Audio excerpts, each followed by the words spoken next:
योगासनाच्या खेळाला राष्ट्रीय खेळाच्या धर्तीवर महाराष्ट्र शासनाच्या खेळाच्या यादीमध्ये त्याचा समावेश करावा आणि शिवछत्रपती पुरस्काराच्या यादीमध्ये देखील योगासन या खेळाचा समावेश करावा अशी मागणी महाराष्ट्र योगासन असोसिएशनचे अध्यक्ष डॉक्टर संजय मालपाणी यांनी माझ्याकडे केली होती।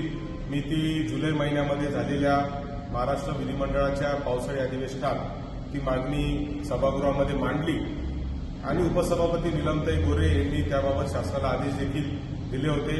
आज अखेर जुलै महिन्यानंतर डिसेंबरमध्ये आज शिवछत्रपती पुरस्काराच्या यादीमध्ये योगासनाचा समावेश झालेला आहे आणि राष्ट्रीय खेळाच्या धर्तीवर आता राज्याच्या खेळांची जी यादी आहे त्याच्यामध्ये देखील योगासनाचा समावेश झालेला आहे। मला असं वाटतं की योगासनाच्या खेळाडूंना त्याचबरोबर मल्लखांब असतील आणि अन्य जे देशी खेळ आहेत त्यांचाही समावेश त्याच्यामध्ये झालेला आहे। तर या सगळ्या खेळाडूंना एक फार मोठा आधार या निमित्ताने मिळणार आहे, त्यांना एक मोठं प्रोत्साहन त्या निमित्ताने मिळणार आहे। याबाबत मी राज्याचे क्रीडा मंत्री संजय बनसोडे आणि तमाम क्रीडा विभागाचे विशेष अभिनंदन करतो आणि राज्यातील योगासन खेळाडू असतील, मल्लखांब खेळाडू असतील आणि इतरही देशी खेळाडू असतील त्यांचा समावेश या शिवछत्रपती यादीमध्ये करण्यामध्ये आम्हाला यश आलेलं आहे। त्या सगळ्यांना शुभेच्छा देतो।